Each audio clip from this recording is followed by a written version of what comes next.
Alright, well, here we are. I finally found this. I won't tell you how easy it was, or how easy it should have been to find. Except it wasn't, because I have this propensity toward not seeing things that are right underneath my nose. And I've been a little bit distracted recently as I went and purchased a scroll saw.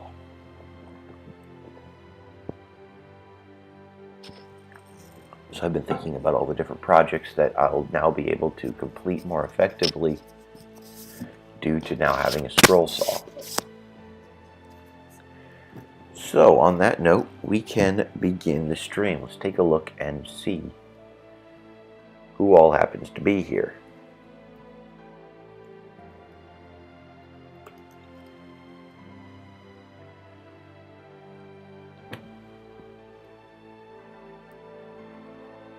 All right.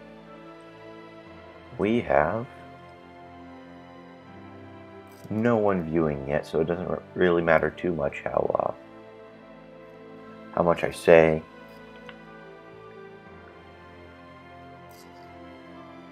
Or at least it seems to me that we don't have anyone viewing yet. I might be mistaken because I've had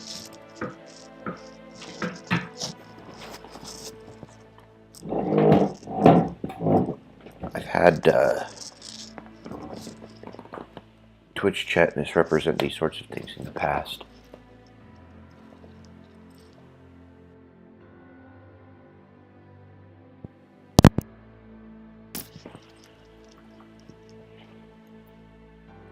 Alright, let's see. Hopefully I didn't screw anything up there.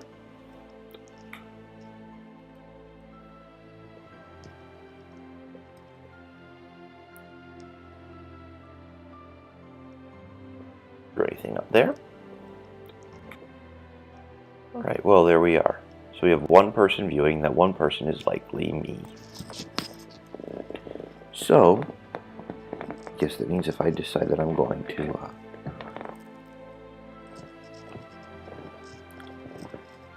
say what I want to say here, I can just listen to myself talk. Hear myself with a 10-second echo, and I can respond to myself.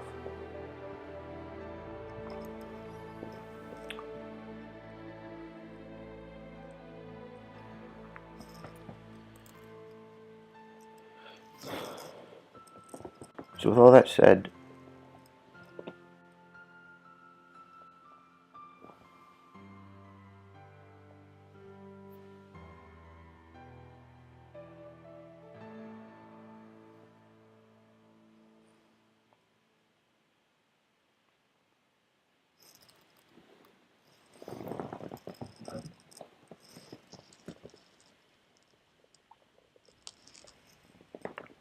I guess people don't necessarily want to show up.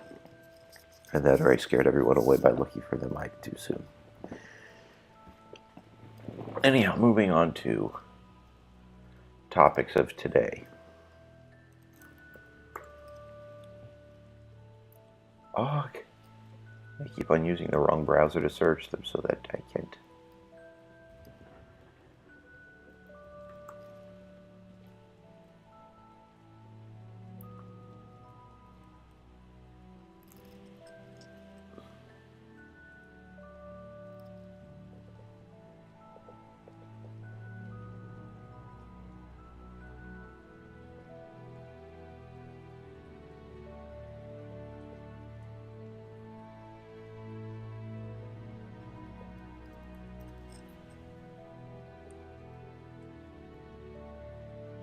Oh boy.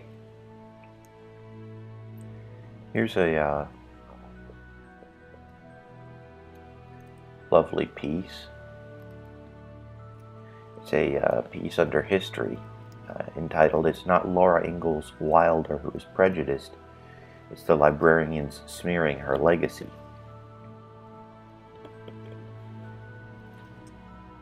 So, if there's any way for me to capture this. Which apparently there is, except for the fact that I certainly haven't done it.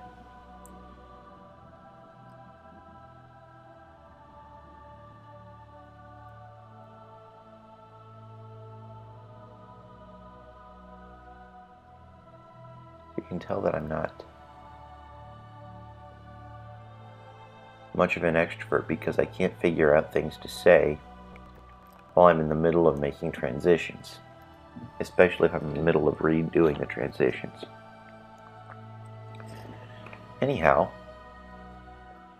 it's not Laura Ingalls Wilder who is prejudiced. It's the librarians smearing her legacy. Apparently, history is racist now and therefore not to be tolerated.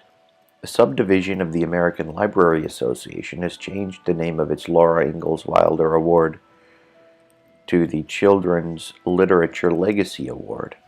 Here's why. The decision was made in consideration of the fact that Wilder's legacy, as represented by her body of work, includes expressions of stereotypical attitudes inconsistent with the Association for Library Service to Children's core values of inclusiveness, integrity, and respect, and responsiveness, says the ALSC statement announcing the change. Lest you think this does not illustrate that identity politics have corrupted what should be a more innocent domain, the Wilder ejection statement nestles atop the organization's celebration of this year's renamed award winner.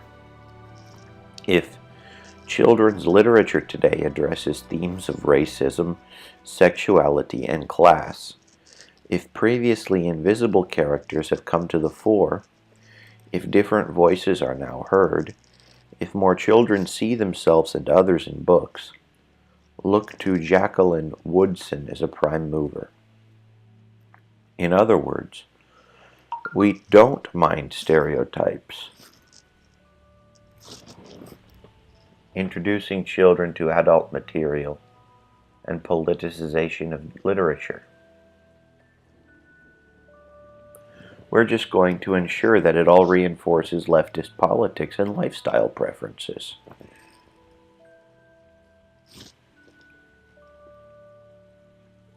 ALSC has had to grapple with the inconsistency between Wilder's legacy and its core values of inclusiveness, integrity, and respect, and responsiveness through an award that bears Wilder's name, says a longer statement.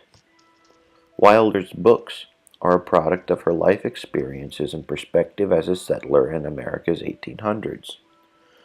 Her works reflect dated cultural attitudes toward indigenous people and people of color that contradict modern acceptance, celebration, and understanding of diverse communities. Do you know what Wilder's lived experiences were? She and her family were several times threatened and her family robbed by Indians. Hers is an entirely standard pioneer experience that often, of course, went both ways, with settlers menacing and brutalizing Indians as well, back and forth for centuries. Wilder's work acknowledges this duality in sensitively child-appropriate ways. Her refashioning of her family's pioneer history was not due to stereotypes, but real-life experiences that were entirely accurate to the America of her time. It is, in fact, incredibly nuanced and generous to people groups with whom settlers had fraught, and often deadly, relations, including numerous instances of favorable opinions about Native Americans and treating them in an anti-racist fashion, viewing people as individuals who should be judged for their own actions, rather than as totems guilty of the worst of their group. I'm going to say that bit again. Viewing people as individuals who should be judged for their own actions, rather than as totems guilty of the worst of their group.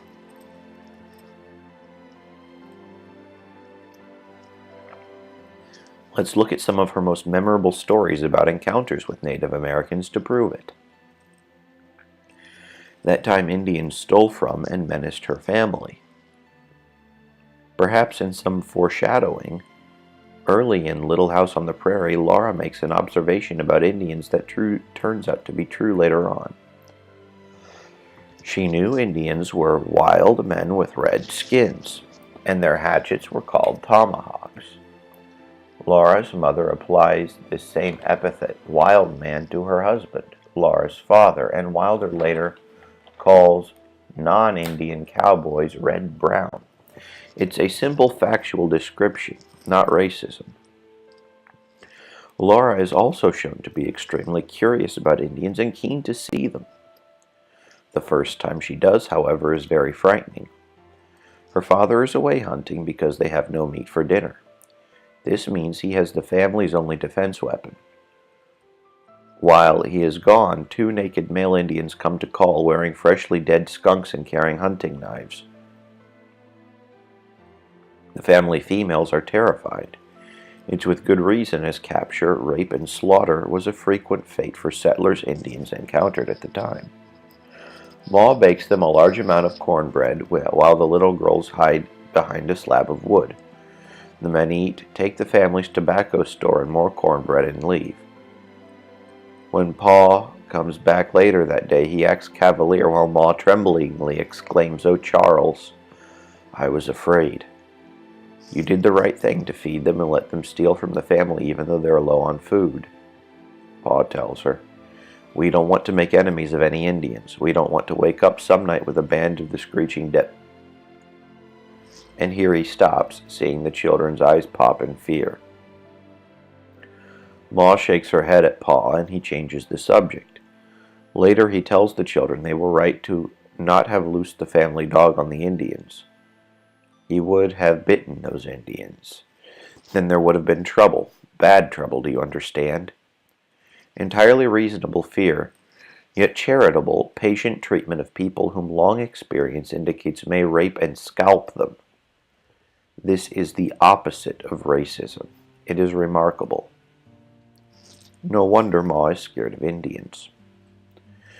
When the family heads into Indian territory in Little House on the Prairie, before they encounter any Indians in person, the children and Ma discuss the possibility. Laura chewed and swallowed, and she said, "I want to see a papoose." "Mercy on us," Ma said. "Whatever makes you want to see Indians? We will see enough of them, more than we want to, I wouldn't wonder." "They wouldn't hurt us, would they?" Mary asked. Mary was always good. She never spoke with her mouth full. "No," Ma said. "Don't get such an idea into your head." "Why don't you like Indians, Ma?" Laura asked, and she caught a drip of molasses with her tongue. "I just don't like them, and don't lick your fingers, Laura," said Ma. "This is Indian country, isn't it?" Laura said. "What did we come to their country for if you don't like them?" Ma said she didn't know whether this was Indian country or not, but whether or no, the Indians would not be here long. Pa had word from a man in Washington that the Indian Territory would be open to settlement soon. They could not know because Washington was so far away. Again, we see Ma declining to turn her children into racists or teach them things that may make their children fear and loathe certain people groups, even though many of those groups' actions over centuries could be said to legitimately merit such an action. Again, we see not racism, but forbearance, even tolerance. The Ingalls family continues in this attitude toward Indians, despite another similar encounter. 2 other Indians come to the house, again when Pa is gone, and steal all the cornbread and Pa's tobacco. They grab all the furs he spent a year trapping to trade for supplies to support the family, inside of which is hidden a plow and all their spring seeds. Something else crucial for the family's ability to support themselves. Just before leaving, they inexplicably dropped the pile of furs holding the plow and seeds. Pa's response: "All was well that ended well." Indians often came to the house. The Little House on the Prairie says. Some were friendly, some were surly and cross. All of them wanted food and tobacco, and Ma gave them what they wanted. She was afraid not to. Woman whose friends were massacred talks about it. Later in Little House on the Prairie, the Ingalls family spends some time with fellow settlers, Mr. and Mrs. Scott. During a conversation, Mrs. Scott mentions an Indian massacre that affected her family. She said she hoped to goodness they would have no trouble with Indians. Mr. Scott had heard rumors of trouble, she said. Land knows they never do anything with this country themselves. All they do is roam around over it like wild animals, treaties or no treaties. The land belongs to folks that'll farm it. That's only common sense and justice. She did not know why the government made treaties with Indians. The only good Indian was a dead Indian. The very thought of Indians made her blood run cold. She said, "I can't forget the Minnesota massacre. My pa and my brothers went out with the rest of the settlers and stopped them only 15 miles west of us. I've heard Pa tell often enough how they..." Ma made a sharp sound in her throat, and Mrs. Scott stopped. Whatever a massacre was, it was something that grown-ups would not talk about while little girls were listening.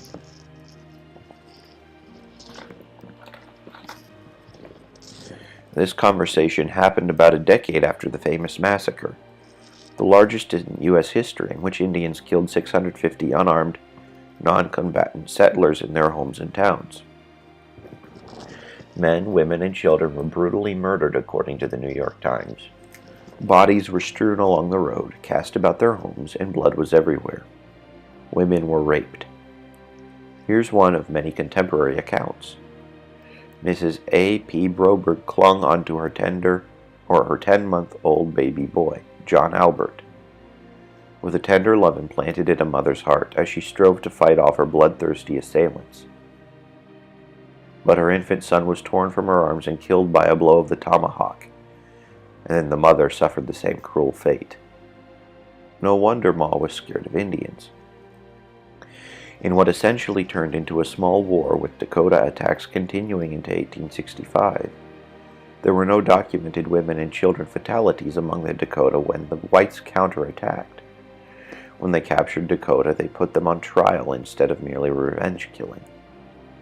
Now, I can agree that it's wrong to say the only good Indian was a dead Indian, but it's extremely easy to make that facile moral judgment when you have never seen Indians slaughtering 650 of your friends, brothers, sisters, neighbors, and their infant children in cold blood in the middle of the night. If a population equivalent number of people were killed today, the massacre would total 15,000 dead. While objectively wrong, Mrs. Scott's opinion is understandable. It is human, and it is history. Wilder's account merely records that history without commenting on its justness. Includes many positive mentions of Indians.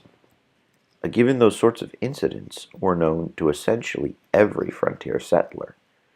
The Ingalls' open attitude toward Indians throughout the Little House books seems even more remarkable in its lack of prejudice. Sure, they make accurate group statements about how Indians are often something to fear or tend to look a certain way. Paul promised that when they came to the West, Laura should see a papoose. "What is a papoose?" she asked him. And he said a papoose is a little brown Indian baby. That's not prejudicial, it's normal schema making. The Ingalls also find good things to say about Indians and judge them on their individual actions rather than condemning all Indians, like Mrs. Scott did. Paul and Laura were excited about going out west where the Indians live. Paul liked a country where the wild animals lived without being afraid. Paul takes the children to visit an Indian camp, and they all express interest and joy at learning about a different culture. When an Osage Indian carrying a gun rides up to the Ingalls Prairie home, the family welcomes him, feeding him dinner. Paul smoking a pipe with him and tying up the dog so he can't attack. Paul calls him no common trash and says if we treat them well and watch the family's dog Jack, we won't have any trouble. When another Indian nearly shoots Jack when the dog is standing in the middle of a pony trail, Paul drags the dog out of the way and excuses the Indian. Well, it's his path, an Indian trail long before we came. Wilder also depicts in a child-appropriate fashion the worries of both sides in this long conflict, in a chapter in which the Ingalls family sits huddled in their home. frightened out of their wits, for about a week as nearby Indian tribes prepared for war, including keeping them up for many nights on end with drums and war whoops. Ma and the children literally quake with fright. Here is how that incident went right to the brink of war and was called back. In the woods, Pa had met an Osage who could talk to him. This Indian told him that all the tribes except the Osages had made their minds to kill the white people who had come into Indian country, and they were getting ready to do it when the lone Indian came riding into their big powwow. That Indian had come riding so far and fast because he did not want them to kill the white people. He was an Osage, and they called him a name that meant he was a great soldier. He kept arguing with them day and night, Pa said, till all the other Osages agreed with him. Then he stood up and told the other tribes that if they started to massacre us, the Osages would fight them. No matter what Mr. Scott said, Pa did not believe that the only good Indian was a dead Indian. Rather than being an exemplar of dated stereotypical attitudes, it seems to me that Wilder's books are rather remarkable examples of two sides of a conflict, and that both have very good reason to suspect the other, and nonetheless manage not to escalate those worries and premonitions into crimes, such as theft, rape, and murder. She is honest about both sides' virtues and vices, and the mixture of these on both sides. That is a big reason the Little House books are such an honest, historic American series, and something American children should continue to read and understand. Actually, reading her work shows Wilder to be a shining example of what the ALA says are its core values of inclusiveness, integrity, and respect, and responsiveness. It is a shame to them that their disparaging public statements are what seems to bear the real prejudice. They unfairly characterize Wilder as something she and her writing are not. Mischaracterizations like this do a disservice to Americans and readers everywhere, and should discredit those who make them.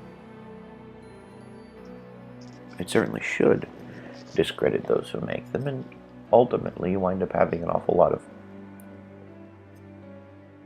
what takes place being a misrepresentation, which is, at least to me, it's always been kind of strange.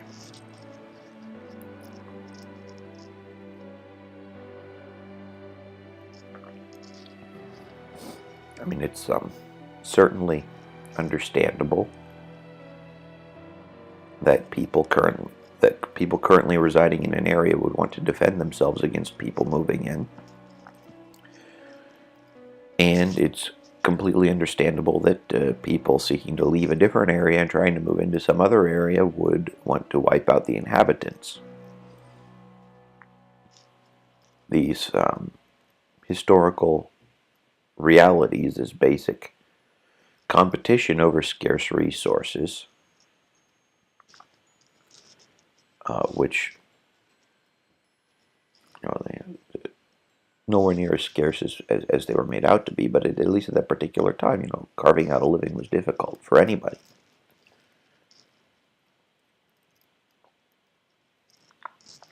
And so people needed to be prepared to defend themselves. And often, people would preemptively attack. And it wasn't until about the mid-1800s, or a little bit before that most of humanity was,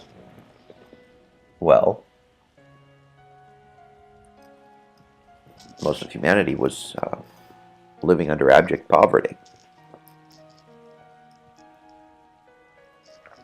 working from dawn till dusk to make ends meet and to be able to make it through the night until morning, make it through the month, make it through the year, make it through the winter. I mean, history has been, and I'm certain that people in the future will regard this particular point in history as being bad. the arc of history is constantly improving. And we're constantly learning. We're constantly growing, and the fact of the matter is that we as human beings do need to constantly learn and grow.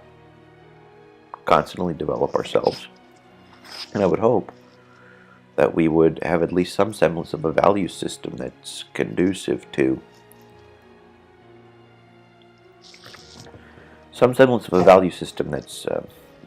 conducive to being able to do this together without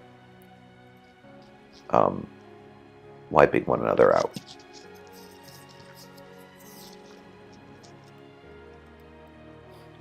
I'm all for attempting to find win-win situations before taking up arms. I view taking up arms as a last resort in any situation.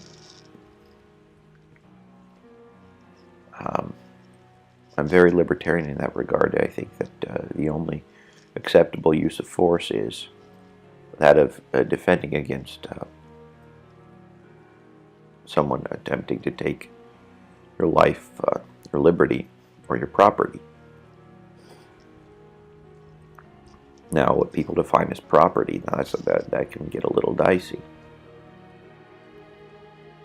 But either way, when you wind up having different groups with different core values hitting up against each other, anytime it doesn't turn into an outright war is a huge blessing. And we in the Western world have been able to somewhat hold it together, if for no other reason than when there winds up becoming enough fighting, people throw red herrings and re-attack aggression outward as opposed to inward. But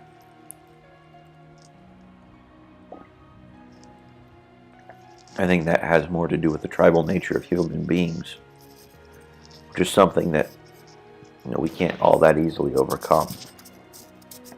We think about the tribal nature of human beings, can realize that a whole lot of people want to virtue signal. A whole lot of people will want to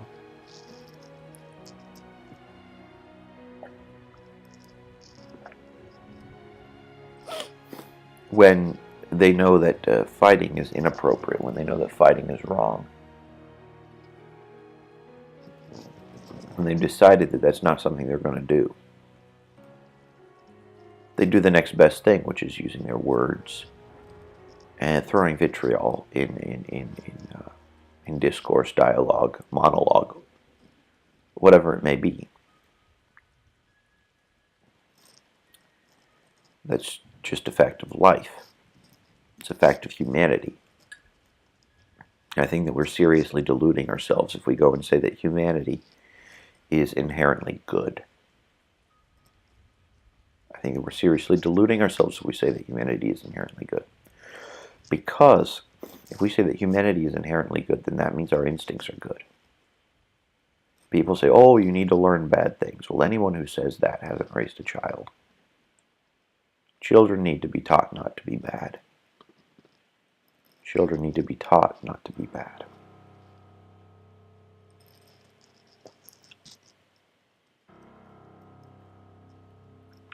And you do that both by implicitly and explicitly modeling a particular system of values for them.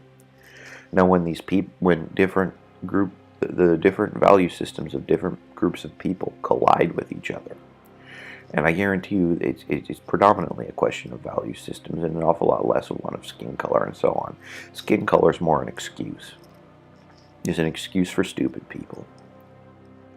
It's an excuse for prejudiced, stupid people.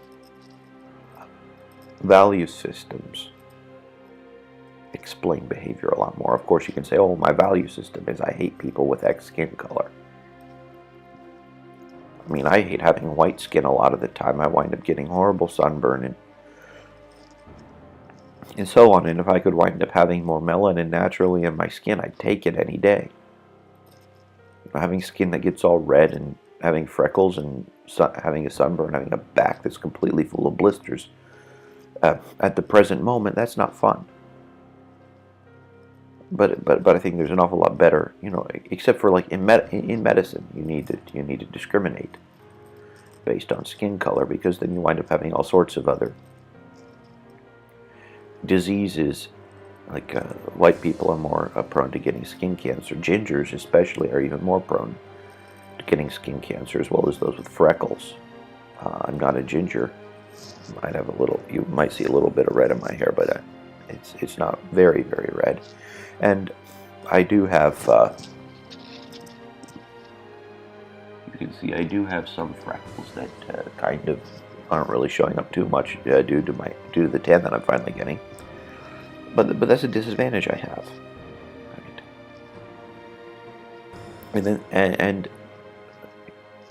someone with more pigment. So basically, anyone from any other part of the world, originally meaning where the genetics and epigenetics had time to sort for people with particular skin color, will have a better time in the sun than I will. I'll also have a better time in the cold than they will. I can easily stand freezing cold water for periods of well over half an hour. That's something it's not easy, but I've tested myself and I've been fine in it. So that's there are race-based differences amongst people, and to deny so would be stupid and naive. But simultaneously, to deny people the dignity of the dignity due to somebody due to being human on account of something so superficial as skin pigmentation is dumb. You deal with people on an individual to individual basis, and I think that the Ingalls family in Little House on the Prairie is one example of dealing with people on an individual to individual basis in spite of fear. Right? Fear is rational when you know that somebody has an incentive to kill you. Fear is rational when you know that somebody has an incentive to rape you. Fear is rational in all those different circumstances, and the ability to behave morally in spite of that fear is a sign of character. It's a sign of having a strong system of values and having them applied in life in the right way. And there's an awful lot, I think, that we could all learn from this when it comes to tolerating one another.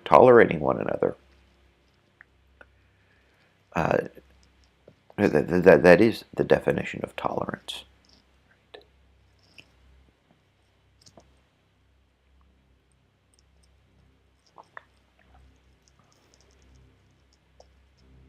Wonder that the United States hasn't fallen into civil war again. It's a wonder the United States hasn't fallen into civil war again.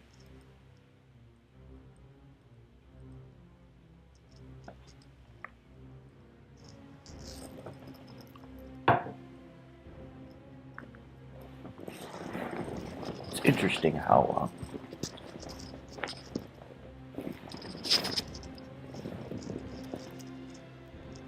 enamored people wind up getting with their ideas. People get incredibly enamored with their ideas. I mean, I know I do. And I know that my instinct, my natural inclination toward those who don't hold the same system of values as me is not particularly positive. It's not particularly positive at all. I don't like people that go and say my values are trash. I don't like people that go and say, okay, I should go and live life according to their principles as opposed to my own. And I especially don't like people who would go out of their way to try to make the government impose their will on me. It's like the government is this tool for the use of anybody who can figure out how to wield it. And here's a hint, it's not the best and the brightest. It's not the best and the brightest, it's the almost best and the almost brightest that wind up wielding the most power. in these kinds of hierarchies.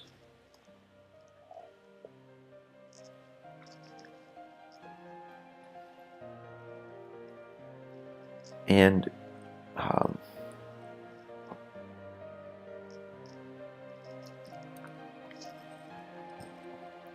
I don't know. It's just what I've observed reality to be.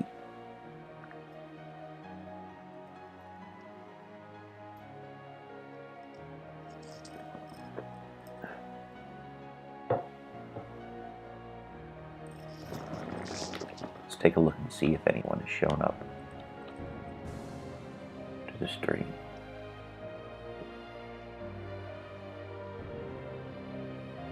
All right.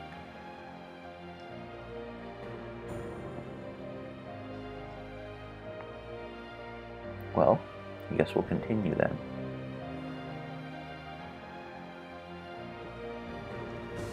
Here is our next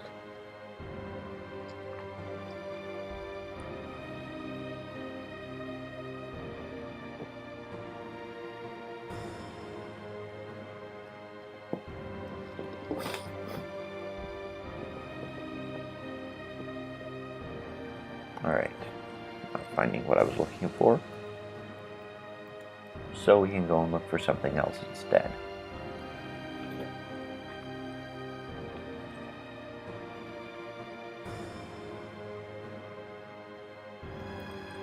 Well,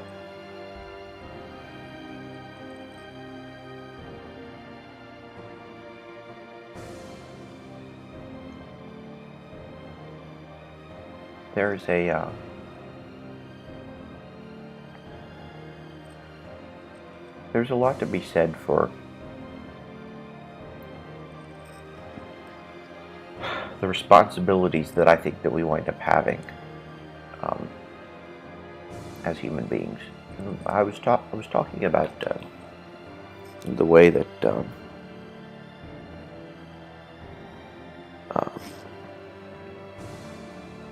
the way that you espouse a particular set of values. And you teach them to your children. Children need to be taught to be good. And it's interesting because I don't necessarily view sharing. I don't necessarily view sharing as a value that's always a good one to have. I don't view sharing as one that's always good to have. But nevertheless, talking about how one might teach your children to share isn't necessarily a bad thing, because you can use it as a meta lesson for how to teach your children other things. Do you see yourself as a generous person? So first, if you're trying to get your children to do something, and you don't do it, I mean, certainly, you in order to make a valid argument, you don't need to. You can have a chain smoker arguing against cigarettes, and everything that the chain smoker says could potentially be right. But then the personal example that he sets, due to the nature of the social interaction, could potentially he could potentially be shooting himself in the foot. So ultimately, especially if you're living in the same place with your children, you're there as a role model. So if you're trying to teach your children to share and you're not a generous person yourself, well, that just isn't going to work. That just isn't going to work. So then, do your children see you as a generous person?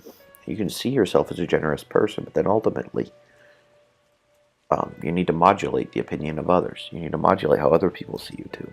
You need to go and present yourself in such a way that other people see you as generous. And of course, I'm not saying be disingenuous. I'm saying that if there's a value you want to exemplify, then you need to live in an upright manner in such a way that people know to exemplify it. Which is actually interesting, because I've always wondered how it is that the value of And it's a Christian value, let not your left hand know what your right hand is doing when you give to the needy. So basically giving to the needy without announcing it. Well, then how do you teach your children to do that? Because as soon as you do it, then you're announcing it, and then you just kind of blow your cover. And the way I see that works is you make it a habit of principle to say, okay, this is my budget that I'm going to spend on helping other people, and you just don't let anyone know what it is that you spend your a certain portion of your time and money on. But you do teach your children to prioritize it, and you kind of view your children a little differently than you would the rest of society due to the fact that you're responsible for raising them. Stewardship is a thing. Being a good steward of the resources you have, being a good steward of the child that you have, those kinds of things are important. So do your children see you as a generous person? And do you believe that generosity is a value worth having? Well, clearly, if you're asking, how do I teach my kids to share, you're either just trying to glean information, or you do believe that generosity is a value worth having. So if you believe that, then how did you come to the conclusion? Then ultimately, if you believe that and you've come to the conclusion, then you're going to be generous, right? Because actions speak way louder than words. Actions speak way louder than words. If you say, I'm generous, and you don't give anything, well, whatever. So I think that in answering these questions, you will come up with some creative ideas of your own on how to teach your kids to share. I believe that exemplifying the sharing in your own life is, in the long run, the most powerful way to teach it. After all, if you force Susie to give a toy to Timmy and then go away, what's to say that Susie won't immediately take the toy back? If you do it enough, what's to say that Susie won't think that you're out to get her, take her toys, and give them away? Compelled. There's a difference between encouraging somebody in that direction and compelling somebody to do something. You can have this rule that, okay, as long as you live under my roof, every bit of work that you do, you're going to save, say, 15% of it and invest it. You're not going to get to spend all your money, and you're going to donate 15% of it to a charity that's mutually agreeable. I think that's perfectly acceptable in terms of setting parameters for the rules that someone living under your roof must abide by. But I would definitely not say, for instance, that I'm ever going to forcibly take stuff from one of my children and give to the other, because all I ever would do is teach them that it's okay to take the property of one and give to another, which I do not believe is right. I think that kind of a thing should come from voluntary giving and voluntary receiving.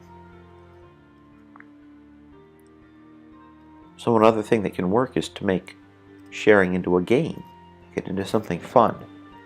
What happens if you explain Timmy's predicament to Susie and say something like, if you let Timmy play with your blocks for 5 minutes, what else can you find to do in the meantime? After that, you can say, okay, let's try that. I'll set the timer for 5 minutes, and we can play that Timmy plays with blocks while Susie does whatever Susie's going to do. Or even better, what activity can you think up that you and Timmy can do together? Then watch the creative juices flow. And warning, if you pick the Susie shares with Timmy for so many minutes route, then let it be so many minutes and not a moment longer except with Susie's consent. Don't try to badger her into it. How would you feel if someone asked to use your fishing rod or your purse for a week and you never got it back? That's my 2 cents on the matter. it's not syntactically hard to teach anything. It's just a matter of, I think that people pick up on whether or not you're being disingenuous. And let's say in the case of settlers, or in the case of Native Americans, which is interesting because if we talk about that particular era, I wind up having ancestors from both sides. And ultimately, it doesn't have. Ultimately, I would say that my own home culture, my own home life, had a much bigger impact on me than any given other set of worldviews. And I was at least exposed to enough to be able to come to some reasonable conclusions about life. So, if you want to teach your children, just don't hide things from them. I mean, certainly there are things like age appropriateness, and you don't want to be reading to your littlest ones about slaughters and massacres. There's actually I mean, you do what as a parent, you do what you're going to do, right? But I would say that it's better for children to get imprinted upon them the good and proper way of doing things at an early age, and allow them to keep their innocence for as long as possible. I mean, not too long, obviously, because you don't want them to be stupid and naive, but for long enough to have gone and developed the right set of values before other people can go and screw things up.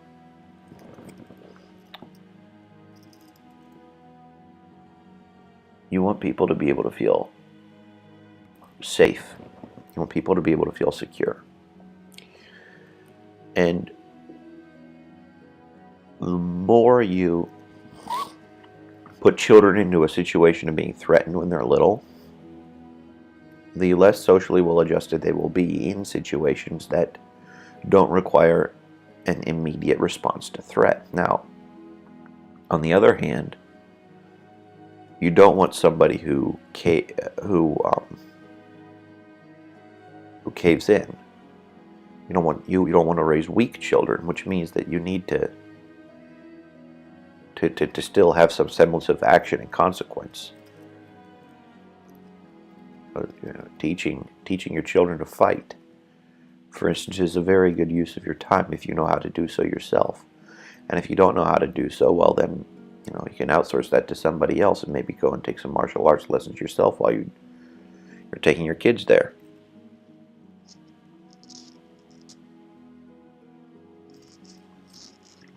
But this whole I think that we've gone to the other extreme of basically going and saying that everyone farts, sprinkles, and sunshine, which we all know is not the case, but it's a nice reality that people like to delude themselves into believing that we live in. And we drink that particular trough of Kool-Aid to our peril.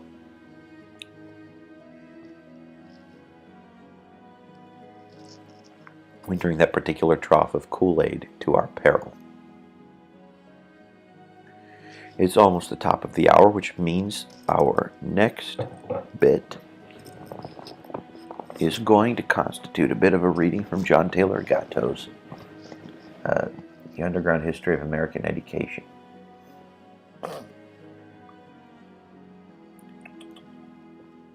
Here we go.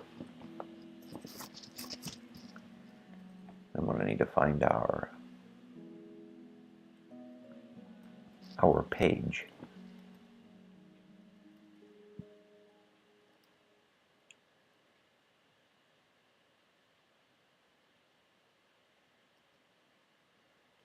Approaches to driving, approaches to discipline.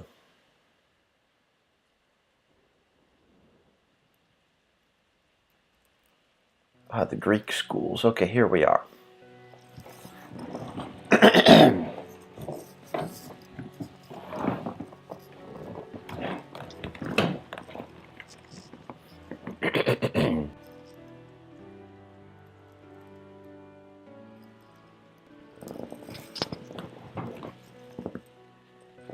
The fresco at Herculaneum.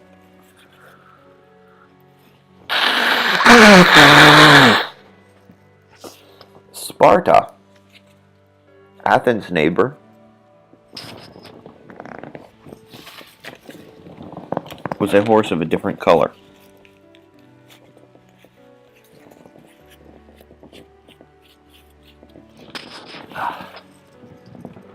Society in Sparta was organized around the concept of cradle-to-grave formal training. The whole state was a universal schoolhouse. Official prescriptions for the population filled every waking minute, and the family was employed as a convenience for the state. Sparta's public political arrangements were an elaborate sham, organized nominally around an executive branch with 2 legislative bodies. But ultimate decision-making was in the hands of ephors, a small elite who conducted state policy among themselves. The practical aspect of imitation democracy figures strongly in the thought of later social thinkers such as Machiavelli and Hobbes, as well as in minds near our own time who had influence on the shape of American forced schooling. Spartan ideas of management came to the American consciousness through classical studies and early schooling, through churches, and also through interest in the German military state of Prussia, which consciously modeled itself after Sparta. As the 19th century entered its final decades, American university training came to follow the Prussian and Spartan model. Service to business and the political state became the most important reason for college and university existence after 1910. No longer was college primarily about developing mind and character in the young. Instead, it was about molding those things as instruments for use by others. Here's an important clue to the philosophical split which informed the foundation of modern schooling, and to an important extent still does. Small farmers, craftsfolk, tradespeople, little town and city professionals, little industrialists, and older manorial interests took a part of their dream of America from democratic Athens, or from republican Rome, not the Rome of the emperors. This comprised a significant proportion of ordinary America. But new urban managerial elites pointed to a future based on Spartan outlook. When the instructional system of Athens transferred to imperial Rome, a few schools we would recognize began to appear. The familiar punishment practices of colonial America can be found anticipated vividly in the famous fresco at Herculaneum, showing a Roman schoolboy being held by 2 of his classmates while the master advances carrying a long whip. Roman schools must have started discipline early in the morning, for we find the poet Martial cursing a school for waking him up at cockscrow with shouts and beatings. Horace immortalizes pedagogue Orbilius for whipping a love of old poets into him. But we shouldn't be misled by these school references. What few schools there were in Rome were for boys of prosperous classes, and even most of these relied upon tutors, tradition, and emulation, not school. The word pedagogue is Latin for a specialized class of slave assigned to walk a student to the schoolmaster. Over time, the slave was given additional duties. His role was enlarged to that of drill master, a procedure memorialized in Varro's Instituit Pedagogus Doce Magister. In my rusty altar boy Latin, the master creates instruction, the slave administers or pounds it in, magister. Yeah, pounds it in. A key to modern schooling is this: free men were never pedagogues. Free men were never pedagogues. And yet we often refer to the science of modern schooling as pedagogy. We often refer to the science of modern schooling as pedagogy. The unenlightened parent who innocently brings matters of concern to the pedagogue, whether that poor soul is called school teacher, principal, or superintendent, is usually beginning a game of frustration, which will end in no fundamental change. A case of barking up the wrong tree in a dark wood where the right tree is far away and obscure. Pedagogy is social technology for winning attention and cooperation or obedience, while strings are attached to the mind and placed in the hands of an unseen master. This may be done holistically with smiles, music, and light-duty stimulations of intellection, or it can be done harshly with rigorous drills and competitive tests. The quality of self-doubt aimed for in either case is similar. The self-doubt, you always need to believe in the collective and don't believe in your own abilities. Everyone else, especially the authorities, know better than you do. At least according to pedagogical methods and pedagogical schemas. Pedagogy is a useful concept to help us unthread some of the mysteries of modern schooling. That it is increasingly vital to the social order is evinced by the quiet teacher pay revolution that has occurred since the 1960s. As with police work, to which pedagogy bears important similarities, school pay has become relatively good. Its hours of labor short, its job security first rate. Contrast this with the golden years of one-room schooling where pay was subsistence only, and teachers were compelled to board around to keep body and soul together. Yet there was no shortage then of applicants, and many sons of prominent Americans began their adult lives as school teachers. With the relative opulence of today, it would be simple to fill teaching slots with accomplished men and women if that were a goal. A little adjustment in what are rationally indefensible licensing requirements would make talented people, many performance-tested adults in their 50s and 60s, available to teach. That there is not such fluid access is a good sign the purpose of schooling is more than it appears. The year-in, year-out consistency of mediocre teacher candidates demonstrates clearly that the school institution actively seeks, nurtures, hires, and promotes the caliber of personnel it needs. And because repetition is the mother of all learning,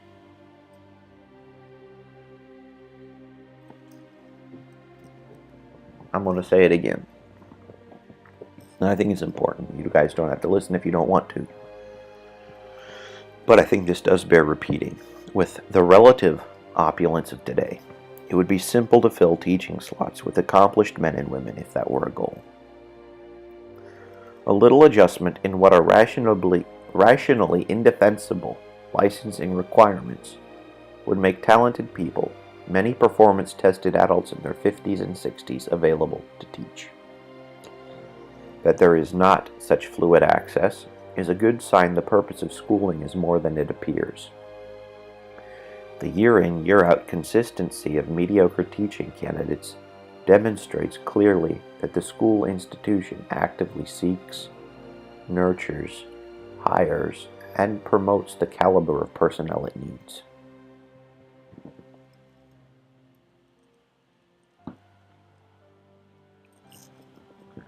And now, well, I was planning on doing a bit of ripping on teachers in the best educational system in the world. Certainly one of the most pedagogical, and that would be Finland.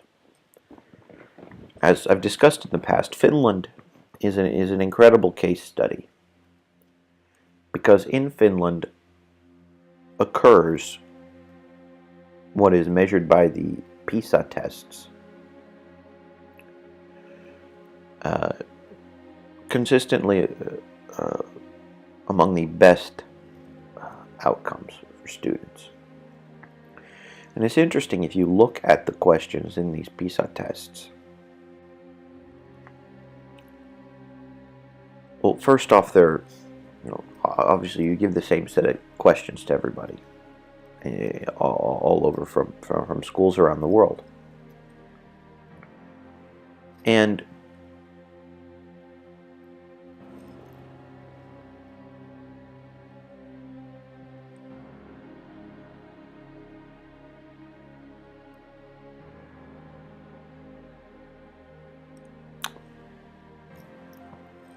there we are. When you go to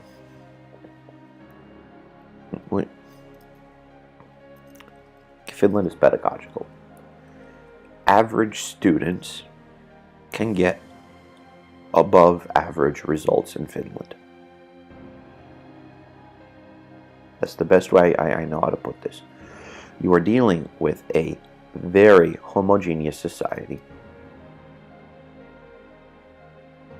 Societal interaction is predicated upon a very carefully controlled system of values.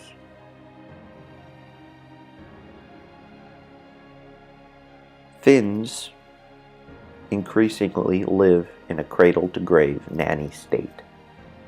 A cradle-to-grave nanny state.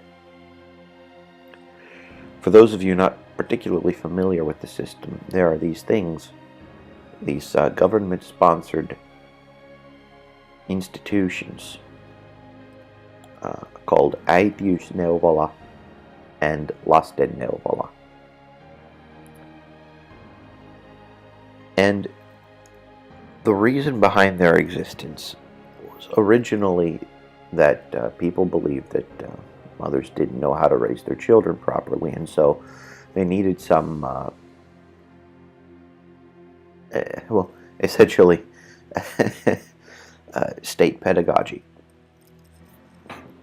And so they invented this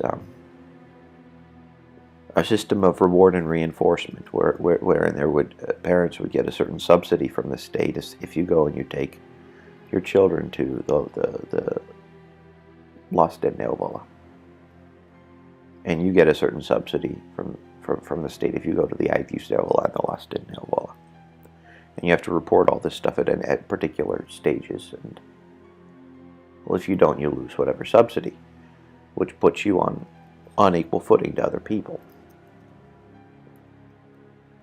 And then the line is that, well, Finns just believe that every single child deserves an equal chance. But instead they do weird things like, they keep constant track of your child's growth and development. I mean, you would kind of expect that if you go to see a doctor, you would want, the doctor to make sure that there's nothing seriously wrong. But now, if you're too tall, if you're too big, and you have too big of a head size, well, you need to go and follow that. Why? Because, well, you're different. It's the literal, it's drawing attention to things like that. Tall people, in order to not go under height control, they need to shrink themselves down. They need to hunch themselves over. So you're teaching tall people to hunch themselves over in order to not stick out. This is a physical example of the tall poppy gets chopped off. The high nail gets hammered down, and so on. There are these standards that you expect children to be able to do by certain ages. You want children to be able to pull beads and to grab for things at certain ages. You want children to be able to demonstrate fine motor control by certain ages. There are all these different milestones that are oddly specific. I mean, they go and they say, oh, well, we just want your children to be able to play and have fun and do things at their own pace. But the play and the fun needs to be structured in a certain way according to the state. And heaven forbid you advance your children. The children aren't allowed to even begin an education until they're 7. And the education basically goes, it's much more lax at the beginning than in the States.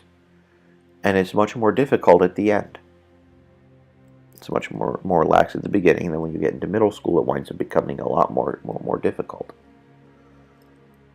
The results are not shabby compared to the rest of the world. They wind up getting very good standardized test scores.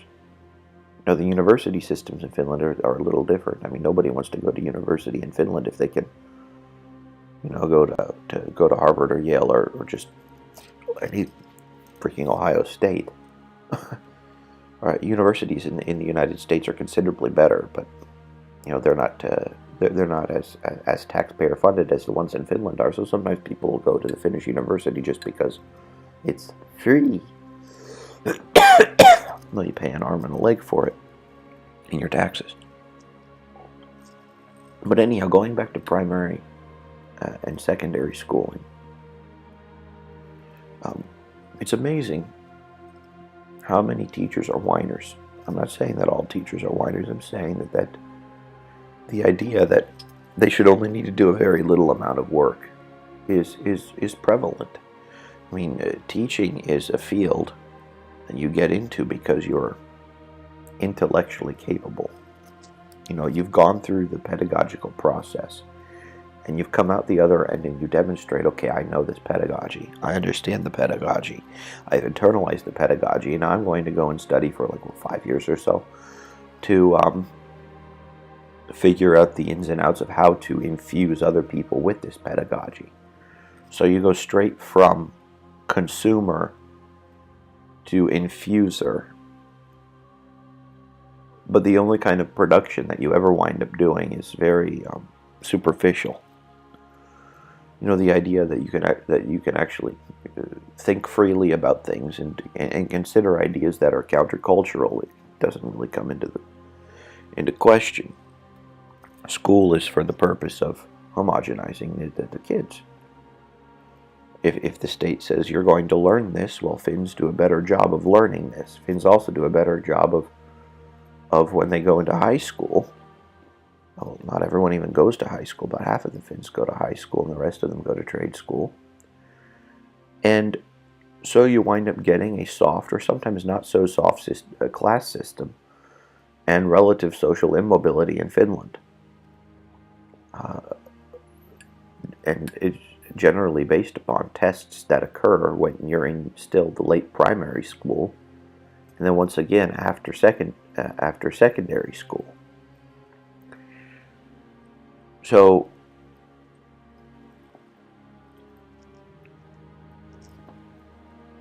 whereas some people might say that, well, Finland is more free, it gives people more leeway to choose what they want,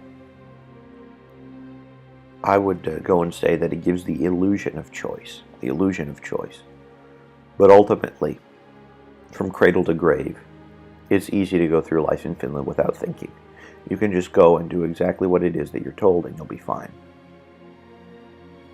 Or fine, as in you'll have a decent standard of living, certainly better than at any other point in history. I mean, the poor everywhere in the world, except for the most abjectly poor people, have a very good standard of living due to innovation and an abundance of value having been created over the past couple centuries.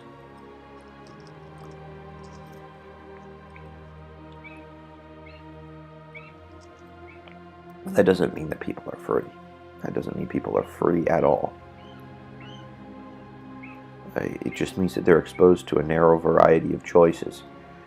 And ultimately, the people that I find being the most successful in entrepreneurial endeavors and the like are the kinds of people that can go and make opportunities. They're the kinds of people that go and don't necessarily take things at face value. They pay the appropriate lip service to the socialist government deity over here,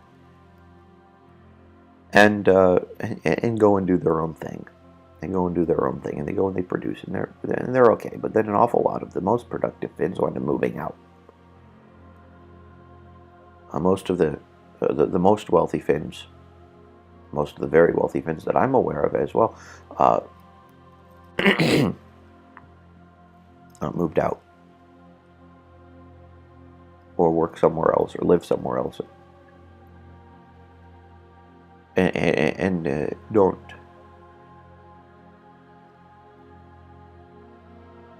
I mean, certainly Finland is a wonderful place, and you look at it with nostalgia. But lots of people, they don't look back, and I would say that has an awful lot to do with the system of values that they have too. Valuing freedom,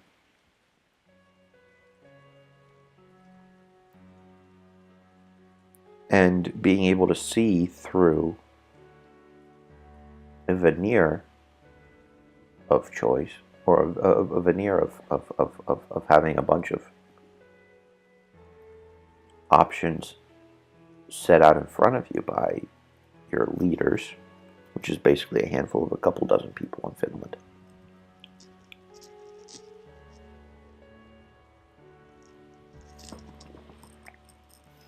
It's soft power. It's not hard power, but it's certainly there.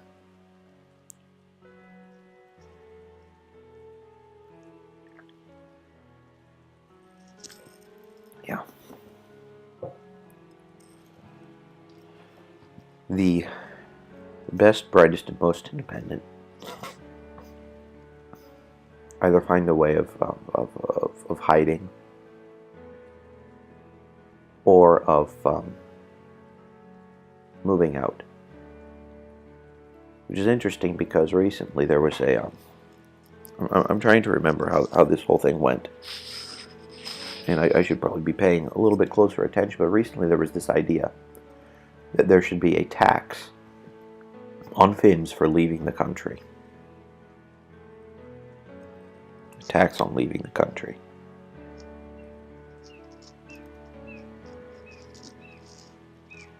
Meanwhile, we're having stupid EU things with the usage of straws and whatever, but the tax on leaving the country, or whatever.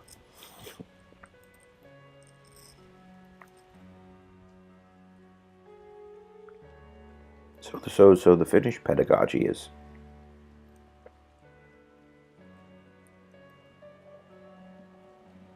it's all sprinkles and sunshine. It's all sprinkles and sunshine and giving people the illusion of choice. Which means that it's emotionally more palatable. You wind up getting more docile, cooperative children. That's why it works. But for the people that aren't so easily emotionally manipulated, or for the people that see through it, well, they see through it. Some people go and decide to take advantage of it and go and become the people making the rules. Other people decide, or they don't decide anything. They just go through life on autopilot. And others leave. Anyhow, going to the 7 liberal arts. When Rome dissolved in the 6th century, Roman genius emerged as the universal Christian church, an inspired religious sect grown spontaneously into a vehicle which invested ultimate responsibility for personal salvation in the sovereign individual. The Roman Church hit upon schooling as a useful adjunct, and so what few schools could be found after the fall of Rome were in ecclesiastical hands, remaining there for the next 11 or 12 centuries. Promotion inside the church began to depend on having first received training of the Hellenic type. Thus, a brotherhood of thoughtful men was created from the demise of the empire and from the necessity of intellectually defining the new mission. As the church experimented with schooling, students met originally at the teacher's house. but gradually some church space was dedicated for the purpose. Thanks to competition among church officials, each bishop strove to offer a school. And these, in time to be called cathedral schools, attracted attention and some important sponsorship, each becoming a showcase of the bishop's own educational taste. When the Germanic tribes evacuated northern Europe, overrunning the south, cathedral schools and monastic schools trained the invading leadership, a precedent of disregarding local interests, which has continued ever after. Cathedral schools were the important educational institutions of the Middle Ages. From them derived all the schools of Western Europe, at least in principle. In practice, however, few forms of later schooling would be the intense intellectual centers these were. The 7 liberal arts made up the main curriculum. Lower studies were composed of grammar, rhetoric, and dialectic. Grammar was an introduction to literature, rhetoric, an introduction to law and history, dialectic, the path to philosophical and metaphysical disputation.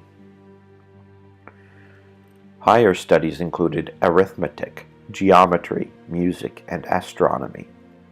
Arithmetic was well beyond simple calculation, entering into descriptive and analytical capacities of numbers in their prophetic use, which became modern statistics. Geometry embraced geography and surveying. Music covered a broad course in theory. Astronomy prepared entry into physics and advanced mathematics. Between the 11th and the 14th centuries, an attempt to reduce the influence of emotionality in religion took command of church policy. Presenting the teachings of the church in scientific form became the main ecclesiastical purpose of school, a tendency called scholasticism.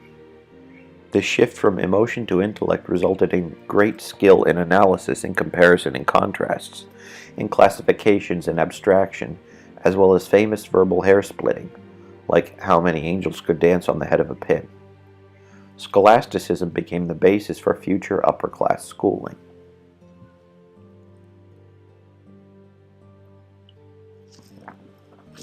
The official use of common schooling was invented by Plato. After him, the idea languished, its single torchbearer the church. Educational offerings from the church were intended for, though not completely limited to, those young whose parentage qualified them as potential guardian class. You would hardly know this from reading any standard histories of Western schooling intended for the clientele of teacher colleges. Intense development of the Platonic ideal of comprehensive social control through schooling suddenly reappeared 2,000 years later in 18th century France at the hands of a philosophical cultus known to history as Philosophus, enthusiastic promoters of the bizarre idea of mass-force schooling. Most prominent among them, a self-willed man named Jean-Jacques Rousseau. To add piquancy to Rousseau's thought, you need to know that when they were born, he chose to give away his own 5 offspring to strangers at birth. If any man captures the essence of Enlightenment transformation, it is Rousseau. The Enlightenment project was conceived as a series of stages, each further leveling mankind, collectivizing ordinary humanity into a colossal organism like a volvox. The penetration of this idea, at least on the periphery, of our own founder's consciousness, is captured in the powerful mystery image of the pyramid on the obverse of our Great Seal. Of course, this was only one of many colors to emerge with a new nation, and it was not the most important, an inference that can be drawn from the fact that the pyramid was kept from public notice until 1935. Then it appeared suddenly on the back of one of our $1 bill, signaling a profound shift in political management. The idea of a leveling Oriental pedagogy expressed through government schooling was promoted by Jacobin orators of the French National Convention in the early 1790s, the commencement years of our own republic. The notion of forced schooling was irresistible to French radicals, an enthusiasm whose foundation had been laid in preceding centuries by utopian writers like Harrington, More, Bacon, Campanella, and another speculative fantasy embracing the fate of fantasy embracing the fate of children. Cultivating a collective social organism was considered the ingredient missing from feudal society, an ingredient which would allow the West the harmony and stability of the East. Utopian schooling never about learning in the traditional sense. It's about the transformation of human nature. The transformation of human nature. The core of the difference between Occident and Orient lies in the power relationship between privileged and ordinary, and in respective outlooks on human nature. In the West, a metaphorical table is spread by society. The student decides how much to eat. In the East, the teacher makes that decision. The Chinese character for school shows a passive child with adult hands pouring knowledge into his empty head. To mandate outcomes centrally would be a major step in the destruction of Western identity. Management by objectives, whatever those objectives might be, is a technique of corporate subordination, not of education. Like Alfred's, Charlemagne's awareness of Asia was sharpened in mortal combat. He was the first secular Western potentate to beat the drum for secular schooling. It was easy to ignore Plato's gloomy forecast that however attractive utopia appears in imagination, human nature will not live easily with the degree of synthetic constraint it requires. However attractive utopia appears in imagination, human nature will not live easily with the degree of synthetic constraint it requires. And this reminds me of a conversation I was having. A very disconcerting conversation I was having with a friend.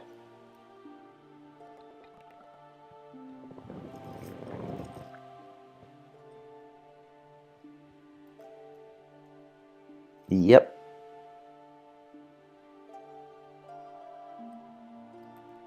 Yep.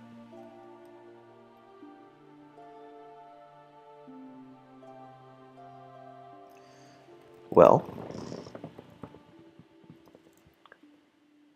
on that note, we will shortly begin our intermission. I'm going to put a little text here for you, give you a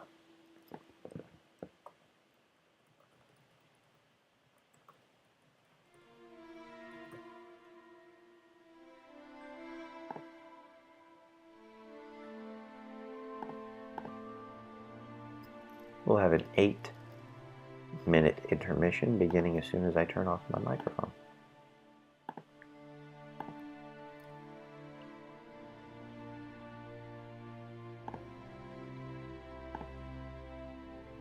See you guys on the other side.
Right, well, we're back.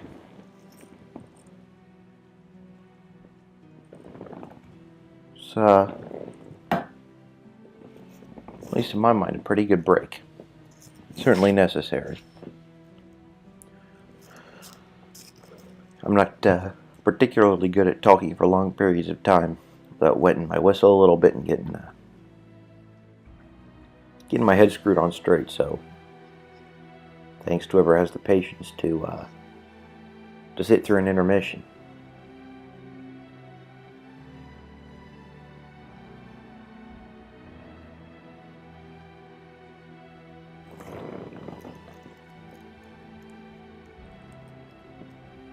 Now, before we go and talk about economics,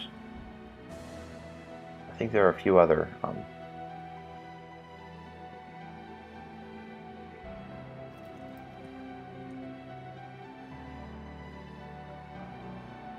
things that need to be said.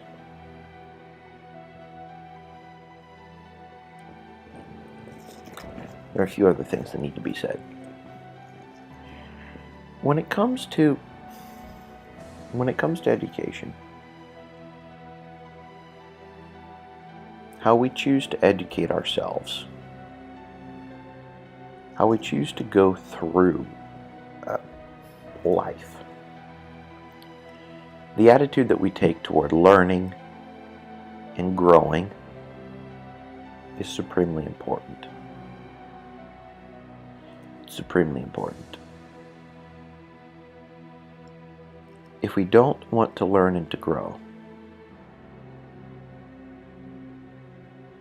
we are always going to have to be content with the status quo. Now, for those of us who prefer to just shut our brains off and to take the path of least resistance, nobody needs education. All you need is indoctrination, right? Get your bread, get your circuses, and be happy. Well, if you want nothing but bread and circuses, get out. I'm not the person to be listening to. Go watch Vines, go saturate yourself with memes, go, I don't know, eat Cheetos, drink Mountain Dew, and whack off all day. Certainly don't go about producing anything, and certainly don't go about thinking about anything, because, production and thinking those are scary things, right? Now, education serves the purpose that it helps mold us into the kind of people that we need to be in order to get the kind of life results that we want to get.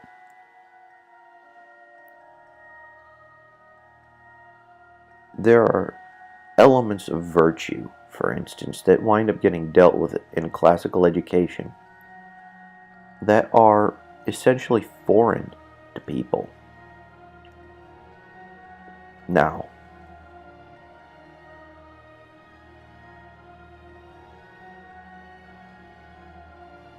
things such as pursuing the good,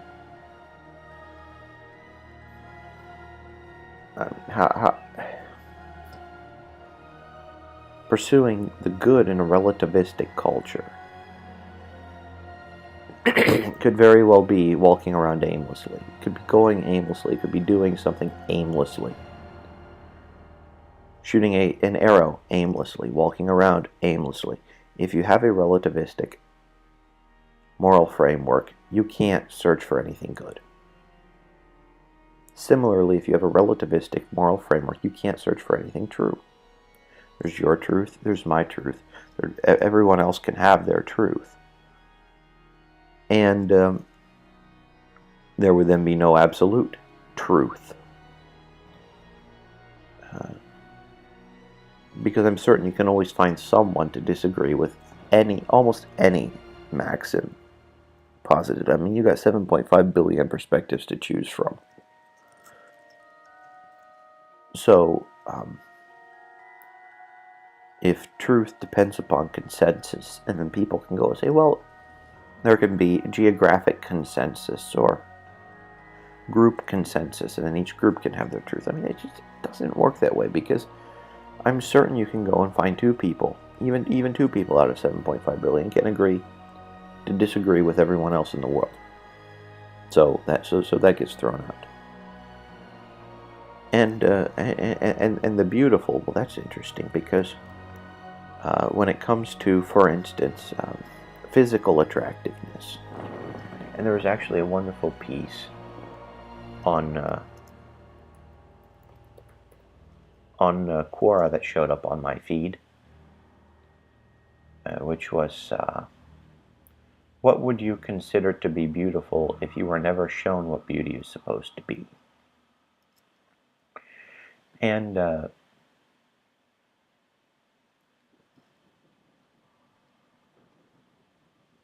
Chloe Giselle wrote a nice piece on this, which I will share with you here in just a moment.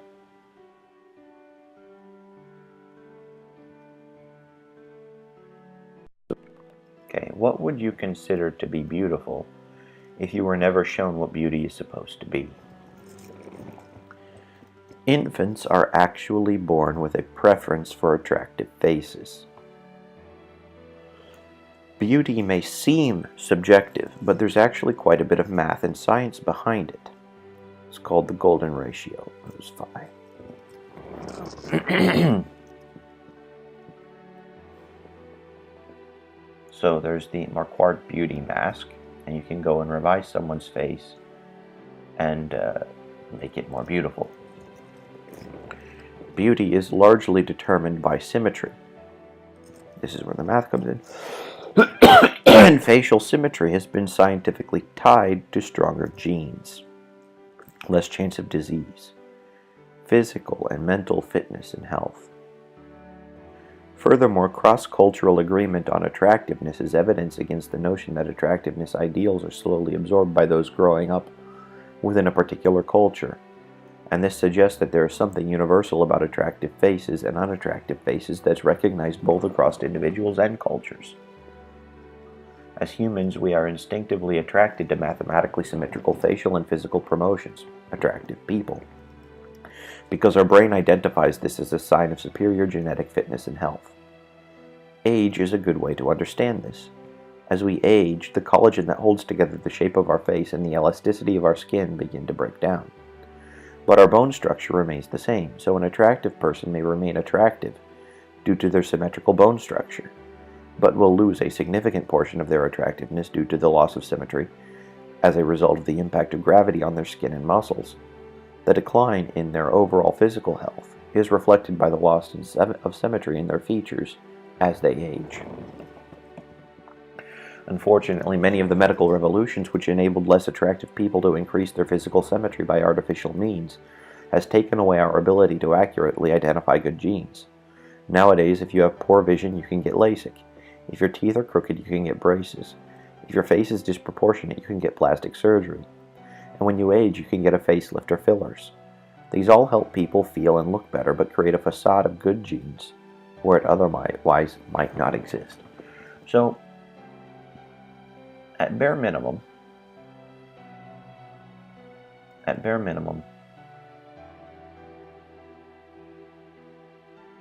we wind up go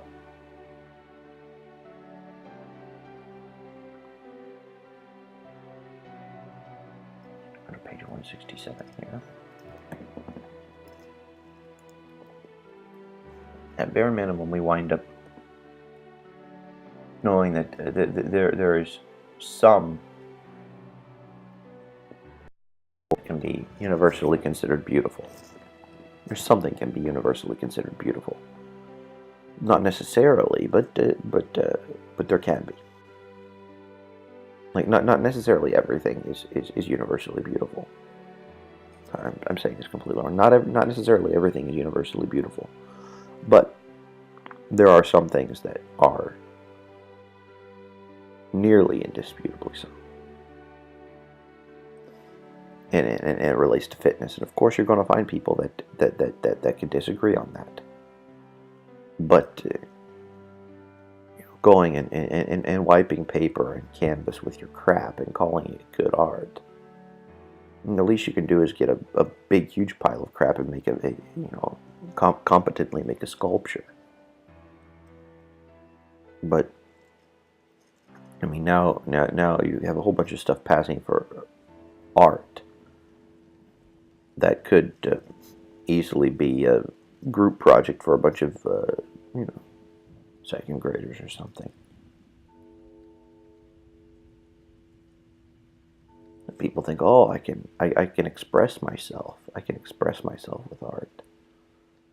Well, if there's nothing in there, I suppose you can go and make something that's worth nothing. And then a whole bunch of other people with nothing in there will go and appreciate the nothingness that you have. But that's not great. That's not good. That's certainly not beautiful. So now that we know that there are things, we basically come to the conclusion that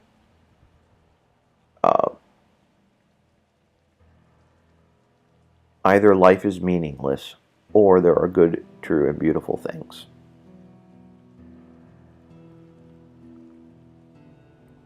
Then, just by the fact that things are good, true, and beautiful, that would mean that they should be pursued.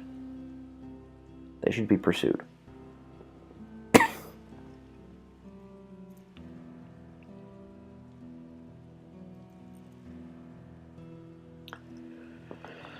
And I think that many people are afraid to pursue it. That is, many people are afraid to pursue the good, the true, and the beautiful, because in pursuing these things,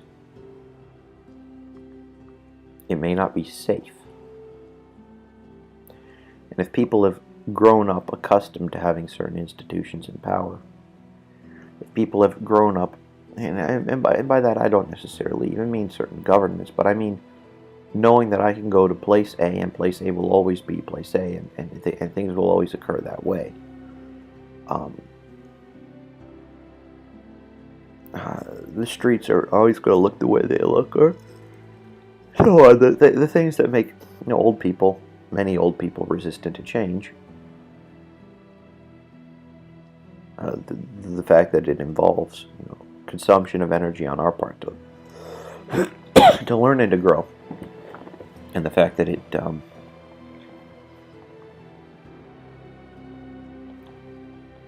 not easy. Can cause a whole bunch of people to be like, well, you go and pursue the good, the true, and the beautiful. I'm just going to sit around here and do my thing. It's easy. You don't have to. In order not to do that, you can go with the flow your whole life. Now, I would argue that going with the flow isn't necessarily the best thing one can do for one's well-being, and that's certainly not if one wants to live a life of meaning. But if one has already gone and sacrificed meaning on the altar of homogeneity, well, I guess all bets are off at that point. Anyhow, I'm really hoping that in doing this, these recurrent streams, and in being able to talk with you guys about these things, that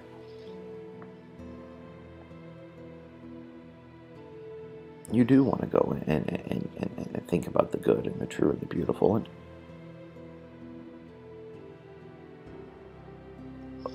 apply yourselves to the world in such a way that you are working with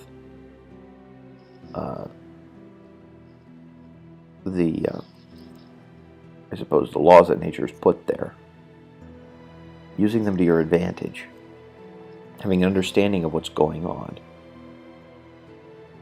and being able to be a producer. being able to bring something of value to other people, and being able to do that on your own terms, being able to have the thing that is of most value from you coming out, your own brainchild, the thing in your own intellect, the thing in your own creativity, the thing up here and in here that satisfies your needs and the needs of others. Certainly you can use what's up here and what's in here to work on other people's plans too. It's called being an employee or a slave. But there's certainly a part of life that I would really hope would be dedicated to you getting to share your take on things, your contribution, your understanding of things with the rest of the world. You produce your art, you produce your music, you produce your product, you start your business. You produce the value in the world that you want to produce. And you use the economy surrounding it to be kind of a gauge as to what other people value. Now, if it's something that you value, you can do it for yourself. And eventually you'll surround yourself by, and if they exist, and if you put yourself out there enough, people with similar values will tend to congregate around you. People that appreciate what you do will derive value from what you do. And hopefully you'll be able to get value from them. But even if not, then you can operate in the markets by giving people what they want and have them be able to give you the resources for you to pursue whatever it is that you want anyway. So I guess what I'm saying is, don't be afraid of going for what you want. But please, please, please, in going for what you want, always focus on producing. Always focus on producing.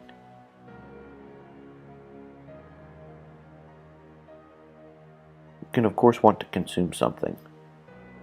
But please produce something commensurate or greater in value than whatever it is that you're consuming. Produce more than you consume. Produce more than you consume.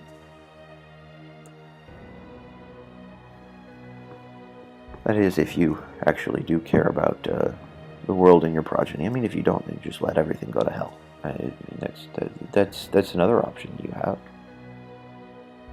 You know, if you want everything to go to hell, well, then obviously you can go and structure your life such that everything goes to hell around you, and you have as bad of an impact as possible on other people around you. And of course, you'll reap the consequences thereof. But you know, sometimes, you know, there are lots of people that have engaged in destructive behavior. Now, I would say, you know, think that through very carefully. It might not be worth it, but there are lots of people that have done those things, and many people have left their mark on history doing that too. Now, know that if you're going to go and be destructive like that, you will have made an enemy of me. You will have made an enemy of me. I don't condone destructive behavior. So now that we've reached the top of the next hour, we can go and move on to our next piece, which is the second part of the it is a continuation of what we left off of our last time that we were streaming, which is the incentives in freedom of exchange and restriction of exchange. Last time we talked about a piece of land owned by the Audubon Society versus what was the name of the national forest up in Alaska, demonstrating the difference in between central planning and private ownership on the nature of a piece of wildlife.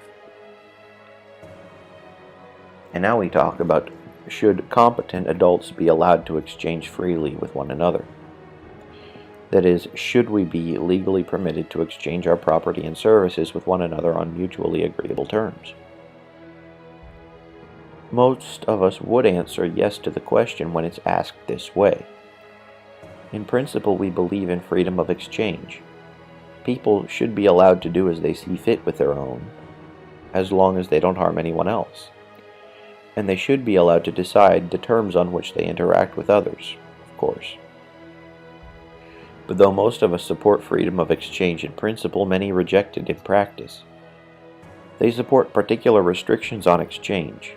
They support occupational licensing to protect people from incompetent practitioners, zoning restrictions to foster better planned communities, minimum wage laws to raise incomes, antitrust regulation to prevent monopolies, Food and Drug Administration restrictions on the sale of pharmaceuticals to ensure their safety and effectiveness, and so on.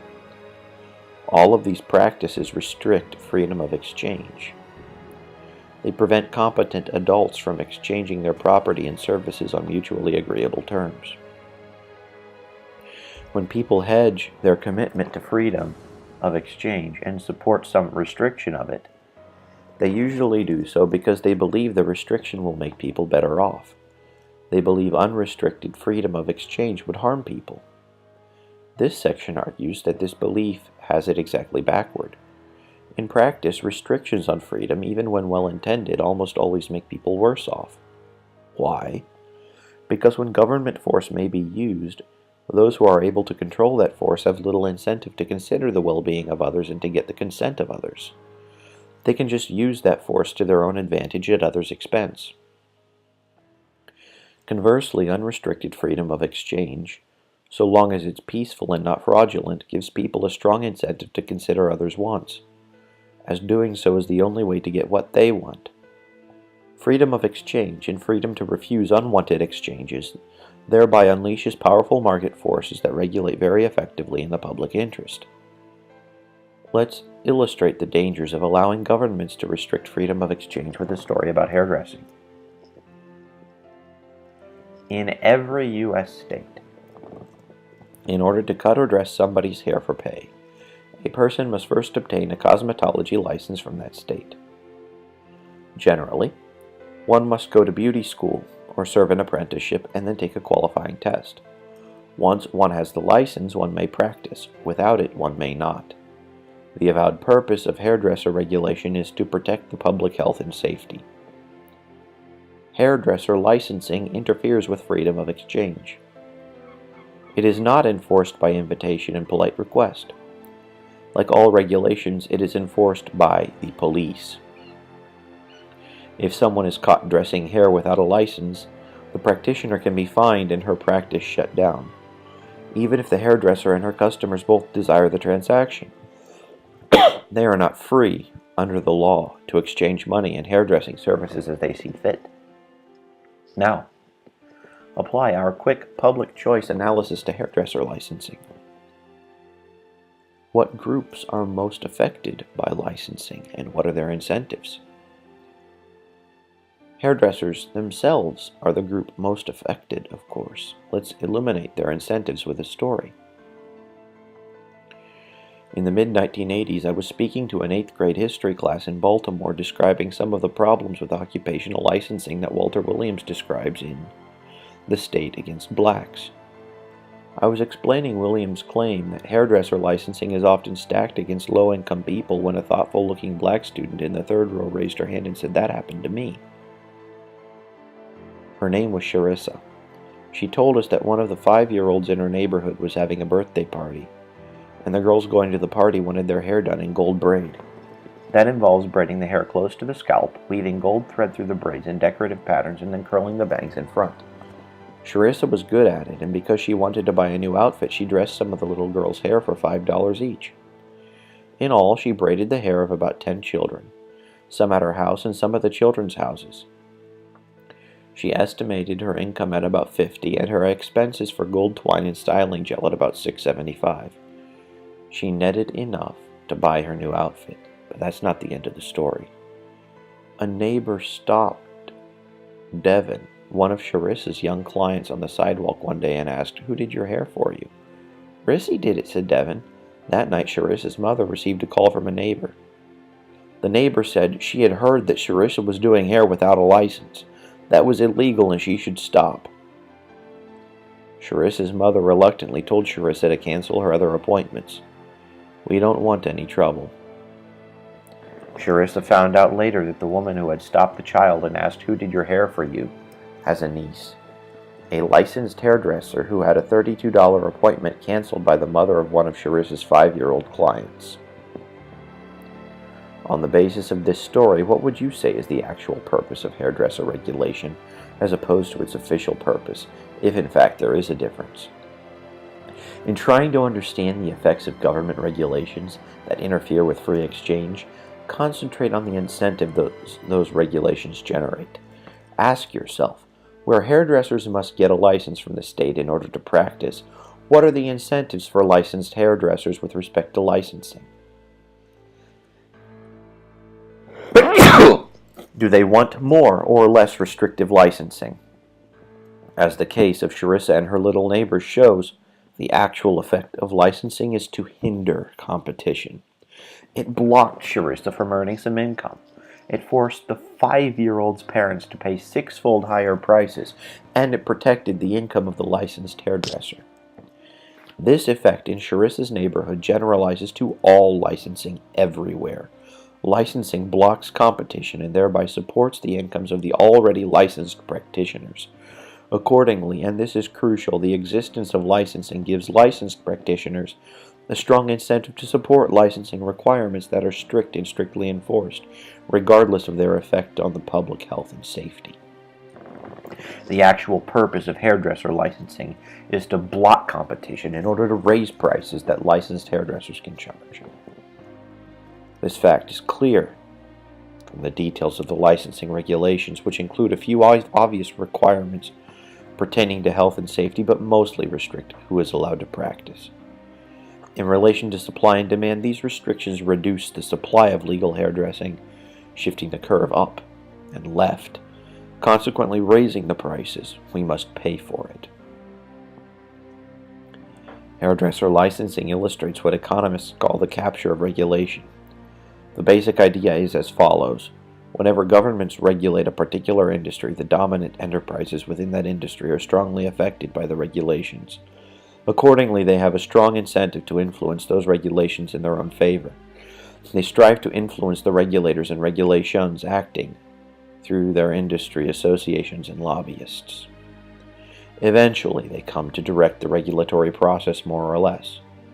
The influence of the regulated group results in part from the necessities of regulation. Who knows enough about an industry to craft appropriate regulations? The members of the industry do. Of course, for that reason, industry representatives are almost inevitably in a position to influence the regulations, if not to write them directly. When representatives of the dominant groups in an industry control the regulatory process, we say that the regulation has been captured by the regulated group. They direct the regulation not in the public interest, but in their own particular interest, often at the expense of their politically weaker competitors in the general public. The point of this story of regulatory capture is a more general one. Humans are resourceful beings. When regulatory authority offers us the possibility of getting what we want by force, rather than by creating value, many of us fall prey to the temptation.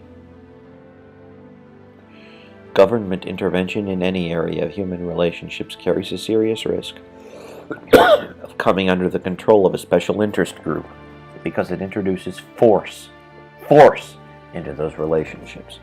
Intervention makes it possible for special interest groups to get what they want from others without the other's consent.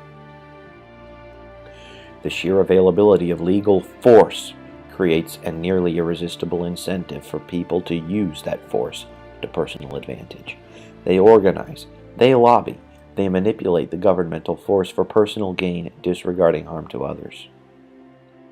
Economics has a term for this kind of effort to influence government intervention in the economy for one special benefit: rent-seeking. Rent, in the sense of the word, is income derived from possession of a special privilege. The effort of merely seeking those privileges instead of producing valuable goods or services is wasteful. Worse is the economic distortion caused by the privileges themselves. This is not to say that there should be no regulation of the quality and safety of goods and services. Not at all. Rather, it is to say that regulation by market forces works better than government regulation. And the freer a market is from government restrictions, the stronger will be the competitive forces that regulate it.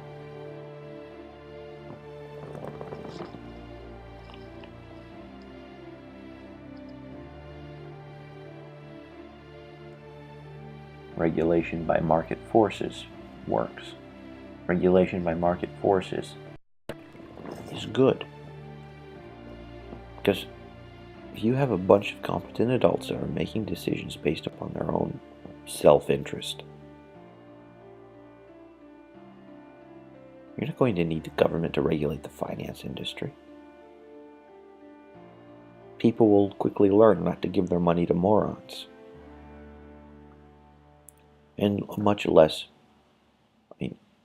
currently, if we look, for instance, at the 2008 financial crisis, much value was destroyed, or rather exposed for, it exposed previous value creation beforehand to actually have been imaginary only. So if you think, okay, what happened in the financial crisis? It was subprime mortgages, lending money that people knew people couldn't pay back, being forced basically by the government essentially to do that. So having these boom and bust cycles, it's all due to government regulation and then also the Federal Reserve's influence. Being forced to pay your taxes in U.S. dollars and then having the Federal Reserve be able to buy government bonds and things of that nature.